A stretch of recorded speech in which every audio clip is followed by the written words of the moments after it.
Sir, I want to put only one question. My statutory motion is there. One question: how much FTA came after the promulgation of the ordinance to ensure what was the emergency? Okay. How much FTA came after the promulgation of ordinance to India? So after hearing that, you will decide how to vote, isn't it?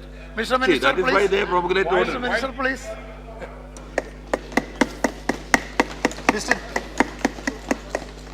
Mr. Deputy Chairman, sir, as I said when I spoke on the moving of the bill, these matters have been discussed in this country for a very long time.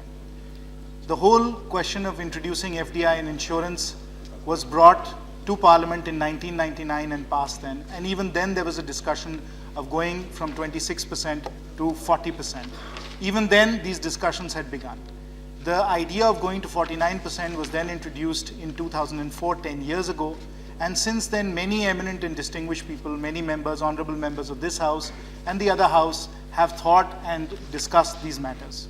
Today as well, distinguished members, honorable members of this House, 18 members have spoken, and I want to thank them as I want to thank everybody else that has worked on this legislation for all these many years. So my very good friend, my old friend, as Rajeev pointed out, he and I have known each other for 30 years, since we were graduate students at the University of Pennsylvania. My good friend, Mr. Chandan Mitra, Ram Gopal Yadav ji, Sharad Yadav ji, Derek O'Brien, Shri Krishnan ji, Satish Chandra Mishra ji, Tapan Kumar, Dilip Tirke, Mr. Praful Patel, Shri Naresh Gujral, Shri Rajeev Chandrasekhar, Srimati Renuka Chaudhary, Shri Anand Ropoli, Shri Shiva Teruchi, Shri Anil Desai, and then Shri A.K. Sahni. So this was a very long and reasoned debate, and many of the important points were brought out, both in terms of the opposition as well as those of us here that are supporting this bill. I'm not going to go into this in detail. Obviously, the hour is late, and the time has come to actually support and pass this bill. I will just address 3 or 4 major points that I found came up repeatedly in the discussion that we had. And I think by going into these points, even in a very summarized fashion, I think I will address a number of the concerns that were expressed. And I think these are legitimate concerns, and the citizens of this country need to understand why these concerns come up and what is the simple and straightforward way of addressing these concerns. The first concern that has come up is that we are doing fine as far as insurance is concerned. Our insurance penetration rate at 3.1% for life is acceptable. I would like to say that as far as life insurance is concerned, our numbers, while below the world averages, are not unsatisfactory, and we all know that LIC is doing a wonderful job there. But it's not just a question of life insurance, Mr. Chairman, sir. It's not just a question of life insurance. If you look at the insurance marketplace, there are many different products. You know, my colleague Rajeev Gowda talked about health insurance. He also talked about crop insurance. Those are very important. There are many different types of insurance products in the general category. There are insurance products that are meant for very specific risks. For example, if you're having a big event and it rains, there is insurance for that as well. Now, insurance is a very diversified, very specialized industry with many different types of providers around the world. Sadly, in India, that is not the case. We don't have a very well-developed industry. And so I would urge honorable members to think not just about life insurance, but certainly we can do better, but Life Insurance Corporation of India is doing a wonderful job, but all these other insurance products. So it's not just about life insurance, it's about all these other products as well. That's one very important aspect I would like all honorable members and the citizens of this country to think about. There's a second factor I'd like you all to think about, which is the basic economics of how insurance actually works. And a number of people brought about their concerns associated with why is capital required for insurance. The way insurance works, honorable members, Mr. Chairman, sir, the way insurance works is as you build a book of insurance that you've underwritten, claims that you have to pay out, as you build the book on the one side of the accounting ledger, on the other side of the accounting ledger, you have to provision for it. You have to make sure, because of your solvency margin, that you always have sufficient capital to pay out. And again, if you look at various different types of insurance products, for example, crop insurance, very often, or earthquake insurance, or fire, very often these come in clusters. And you have to ensure you have enough capital on hand to ensure that these claims are paid out. That is why this is such a capital-intensive industry. If we don't have capital, we can't grow the insurance industry, and we can't provide the products that the citizens of this country need. And we know outside of life insurance, we are sorely lacking in these insurance products. So we need the capital. It's self-evident, and honorable and distinguished members of this House are very knowledgeable. They understand how these markets work, and they should appreciate that unless we have the capital, we cannot grow the industry. That's very, very obvious. Now, I think the second question that people brought up was, how is the capital going to come in? And honorable members brought up the data where they said, even though FDI has increased, penetration has not gone up. So how can we be sure that if we go from 26 to 49%, that the capital will actually come in? It's a legitimate question, and I would caution them in a few ways. First of all, you really in some ways cannot infer just from a small time series of data that just because insurance penetration is not nicely matched up with FDI, that this is in fact what's going to happen in the future. You can't infer causality from correlation. So let's not jump to that conclusion. It's a small time series, and causality and correlation are two very different concepts, so we shouldn't go there. We should instead think about what we are hearing from the world at large, from investors, from people in the industry, who of course, as the select committee, as my colleague Chandan Mitra ji said, was when they went out and they consulted with everyone, everybody said, give us certainty, give us predictability. This legislation has been pending for 10 years, nothing has happened. If you can make it law, then we can assure you that the investments will come in.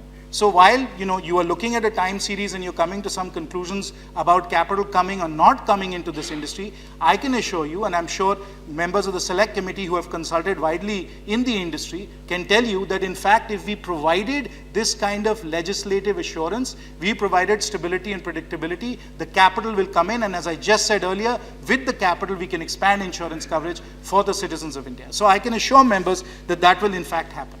Now, there were other concerns raised about what will happen with the premiums. Will the premiums in fact be invested in infrastructure and other long tenor investments? And we have already seen, as Honorable Railway Minister showed through the MOU that's been signed with the railways and the LIC, that when you have successful large insurance companies, they can be vital for the growth of our infrastructure. Now, if we didn't have one LIC, if we had 5 or 10 LICs, how much more money could we put into infrastructure? And that's what we're trying to enable with this legislation.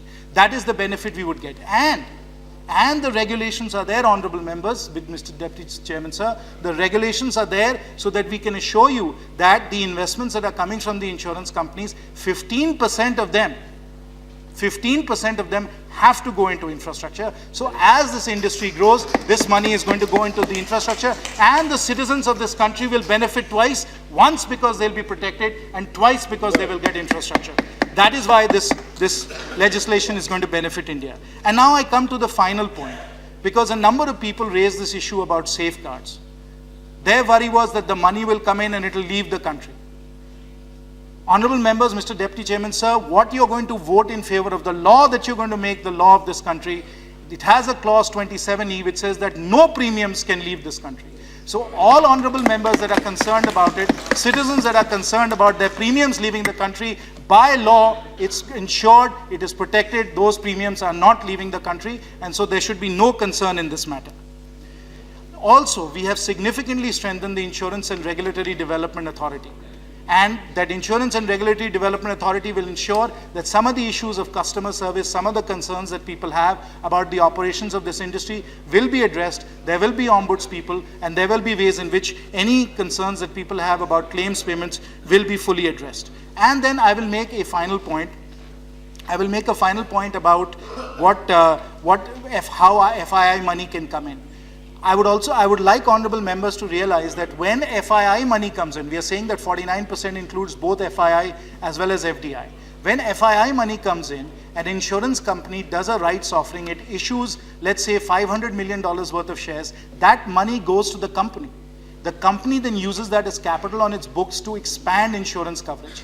Now, the share price of that company may fluctuate, money may go in and out, but the $500 million that has come through a rights offering to the insurance company stays with the insurance company and benefits the people of India. So while FII money may go in and out, It's not hot money as far as insurance is concerned, because the money stays in the company's hands. It is not traded up and down in the share market. That is in the secondary market, not in the primary market. So please do not worry about hot money in this regard. I will end with the final point around LIC. We are all very proud of LIC. LIC has done wonderful things in this country.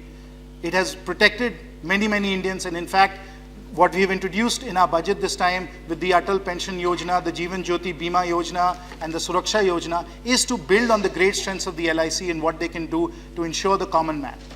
But I will submit to honorable members, Mr. Deputy Chairman, sir, is that, as I said earlier, we don't need just one LIC. We need 5 or 10 LICs. And if we close our markets, if we don't allow foreign investment in insurance, how can the LICs of India, which are national champions, honorable members, how can these national champions become global champions? And I will end by saying, in my generation, we are proud to compete against the best in the world. The Virat Kohlis and the Sachin Tendulkars can compete anywhere. Our LICs can compete anywhere in the world. Why shouldn't they compete in Indonesia? Why shouldn't they compete in Turkey? And why shouldn't they become global champions as well? And with that, I will ask you all to support the bill. Thank you very much.